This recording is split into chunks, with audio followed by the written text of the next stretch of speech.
শ্রীরামপুর লোকসভা কেন্দ্রের সিপিআইএম প্রার্থী দীপশিতা ধরের সমর্থনে প্রচারে এলেন বামফ্রন্টের চেয়ারম্যান বিমান বসু। রবিবার সরিয়ে প্রচারের দিন ডানকুনির দিল্লি রোড চৌমাথা থেকে চণ্ডীতলা গ্রামীণ হাসপাতাল পর্যন্ত পদযাত্রায় অংশগ্রহণ করেন। আজকের এই পদযাত্রায় উপস্থিত ছিলেন বামফ্রন্টের চেয়ারম্যান বিমান বসু এবং দীপশিতা ধর একাধিক জেলা নেতৃত্ব।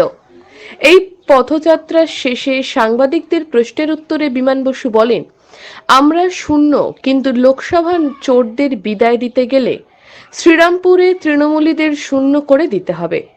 কল্যাণ বন্দ্যোপাধ্যায়ের লোকসভায় উপস্থিত থাকা নিয়ে প্রশ্নের উত্তরে বলেন, যিনি লোকসভায় যায় না, থাকেন না, গড়ে কতদিন উপস্থিত হয়েছিলেন তা নিয়ে প্রশ্ন রয়েছে। তাকে লোকসভায় নির্বাচিত করলেন, রাজ্যের মানুষের কথা বলবেন না, কারণ বলার মতো সময় পাচ্ছেন না।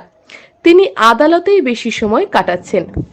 সন্দেশখালি নিয়ে বলেন, উভয় অসৎ খেলা খেলছে আর এই অসৎ খেলা বন্ধ হওয়া উচিত।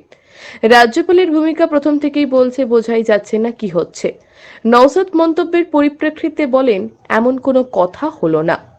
যে রাজনৈতিক দলের জন্ম হয়েছে 2021 সালে সে এমন মন্তব্য করবে আমি প্রত্যাশা করিনি, তাই কোনো মন্তব্য করব না।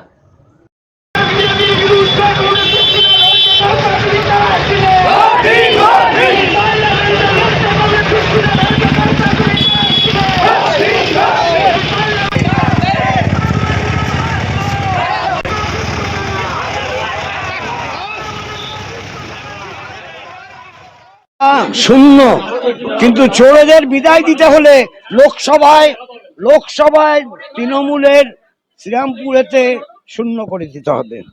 এবারে মহামিছিলের ক্যাপশন ছিল এবার দীপশিতা ধর, কি বলবেন? সঠিক ছিল যিনি লোকসভায় যান না, থাকেন না, অ্যাভারেজে কদিন ছিলেন একটু হিসেব করে দেখবেন। বোধহয় 1000 দিন বোধহয় সেশন হয়েছে, 1000 দিন সেশনের মধ্যে উনি কদিন ছিলেন একটু হিসেব করে দেখবেন। লোকসভায় নির্বাচিত হয়ে যাবে আর রাজ্যের মানুষের কথা বলবে না, কারণ বলার মতো সময় পাচ্ছে না। এখানে তাকে থাকতে হচ্ছে কোর্টে, তাহলে পর সে কেন রাজ্যসভায় যাবে? সে কেন লোকসভায় সে যাবে কেন? হুগলি থেকে নিজস্ব প্রতিনিধির রিপোর্ট, টিভি নিউজ 10। সুলভ সঠিক চিকিৎসার একমাত্র প্রতিষ্ঠান বিবেকানন্দ হসপিটাল। 24 ঘন্টা emergency service, blood bank, trauma care. আপনাদের সেবায় আমরা তৎপর। গুণমান ও পরিষেবায় দুর্গাপুর বিধাননগরের ডক্টর জাকির হোসেন এভিনিউর বিবেকানন্দ হসপিটাল শিল্পাঞ্চলের মানুষের মন জয় করেছে।